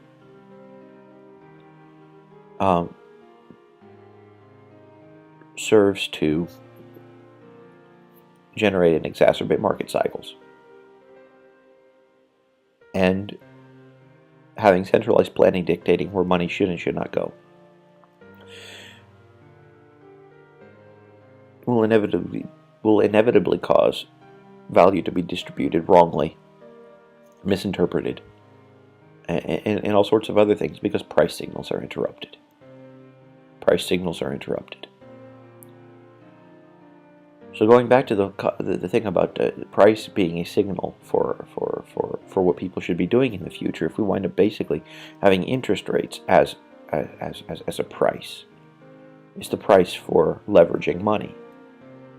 You pay a price to be able to use a bigger amount of money than what it is that you have. And the higher the risk it is to lend to you, the higher the price you need to pay to use the money. Obviously, one-to-one leverage you're paying the price of what it is that you're doing. 2-to-1 leverage would mean that you're paying. You're getting to leverage twice the money that you're putting in. So that'd be a 50% loan. And so on. So how long the arm that you get to use to leverage this particular how far you can make your money go. The further you want to make your money go, the more you're going to have to pay for the privilege of doing it. But if you go and basically say that anyone can go and take out a loan, and you say, okay, this will be cheap. This will be cheap. And you force people to sell things at a high price. You literally force people to give out loans. And loans you can force people to give out because it's actually not money. It's just numbers. It's a record. It's a record of saying, you owe me this. So let's say I go buy a $100,000 house, or we'll say I buy a $105,000 house and I put $5,000 down and take out a $100,000 loan and use that loan to pay the house. So the bank essentially owns or has the right to confiscate the house if I fail to make a payment. Now let's say the bank would have done its due diligence and knew that I wasn't credit worthy. They knew that I wouldn't be able to make that payment on that house, and so they would refuse to give me that loan. Of course, $5,000 down on a $100,000 property, it's a pittance. But we'll just say that because it's a good deal, it's a really good deal for me. I get to use I get to use over 20 times the amount of money that I put down and I have to pay obviously interest every month for the privilege of doing that. But if I don't have the money sitting around, well, I suppose that it may be a good use of my money. So say I pay for a year, and then all of a sudden I lose my job, I can't pay, and I don't have any savings. So the bank can go and take the house. And I'll say everybody's going and buying a house. Well, if everyone's going and buying the house, housing prices go up. Housing prices went up, though, not because there was actually an increase in true demand for houses, because demand is based upon production. People were producing the same as before, but they were able to lend under more favorable terms for themselves, or receive money. They were able to borrow under more favorable terms, which actually meant that the money that was getting pumped into the housing industry was worthless. It was worthless because it wasn't actually predicated upon people's ability to pay the loan back. So giving worthless loans makes people think that there's actually an increase in demand, and in terms of money, that actually does, or in terms of monetary supply, that does increase the demand. But in terms of actual productivity, if there isn't a commensurate increase in productivity associated with that, then that means the house was overpriced. So when you wind up buying at that higher price, then that means the bank will confiscate it, right? And because the bank essentially made money out of nothing, it didn't lose anything. It didn't lose anything, but it was able to get a new property into itself due to the fact that someone would default on the loan, the bank forecloses on the property. And then the bank, obviously, due to the fact that pretty much everyone's foreclosing on their properties, or rather a great deal of people are foreclosing on their properties, they can't get a loan, are no longer able to get a loan because they've defaulted on their loan, they're bankrupt, or whatever winds up happening. When you're under foreclosure, you can't go buy another house. Well, I guess that means all that money got sucked out of the system. So what happened? Well, what happened was housing prices went down. Housing prices had to go down. Demand went down. Demand went down.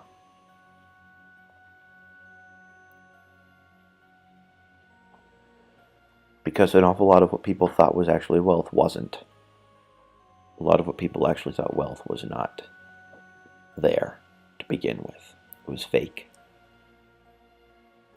And that had systemic impacts, because if a lot of the wealth that's in the economy is not actually wealth, but it's fake, well, then that causes a huge bursting of a bubble. Like the dot-com bubble burst because people valued stocks, but it was because people valued stocks. They paid the price themselves for buying into something that was overpriced. Okay. And that didn't have systemic problems. But because the government got their hands and forced people to give loans at unfavorable terms, because it wasn't actually a free market force, it became systemic and had far, far, far wider reaching impacts than if monetary policy wouldn't have had anything to do with it.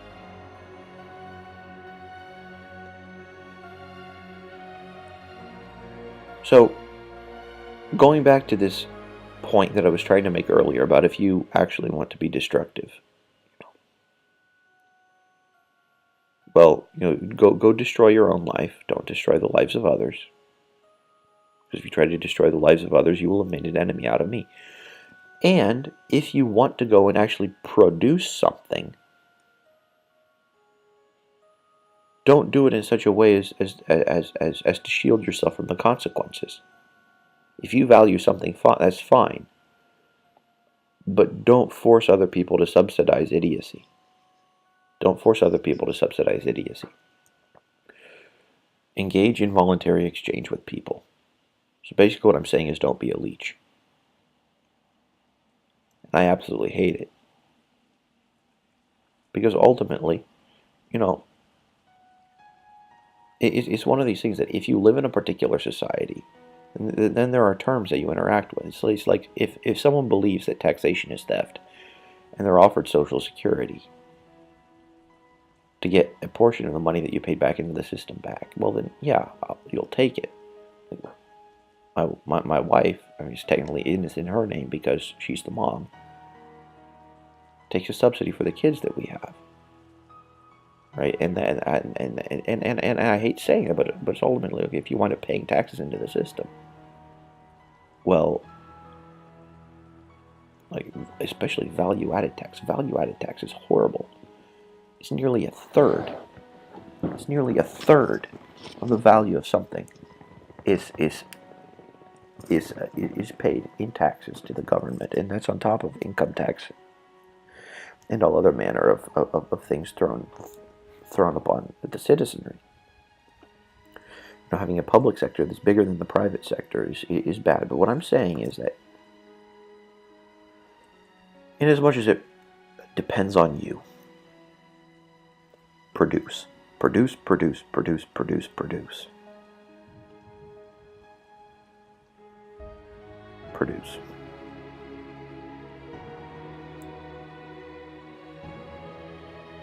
And use voluntary exchange to get what you want. Use voluntary exchange to get what you want.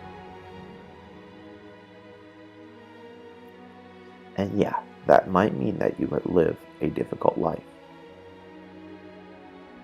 That might mean that you wind up living beneath your means for a very long time. It might mean that you wind up not getting a lot of what you want right away. But you learn many valuable lessons along the way. And you grow into a better human being on account of the fact that you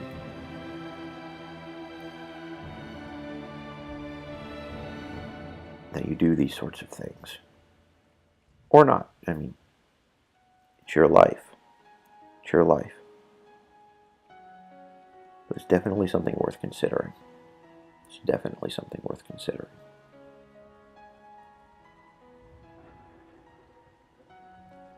I mean, heck, I bought a scroll saw yesterday.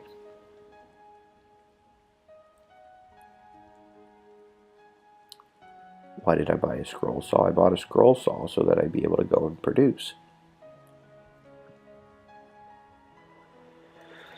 I bought a scroll saw because production is important. And, yeah.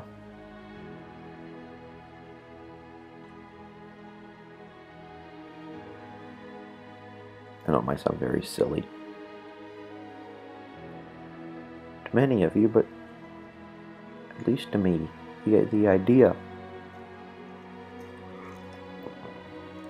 that one should produce more than one consumes is intuitive. Or at bare minimum, produce what you consume.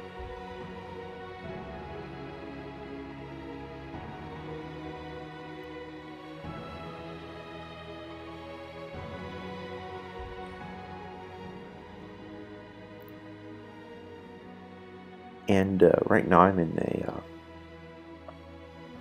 position of having quite a nasty amount of drainage and a sore throat. So I'm going to thank all of you who wound up watching this as a video for your attention, and tell you that I look forward to seeing you tomorrow. It'll be Tuesday night at 9 p.m. Eastern Time.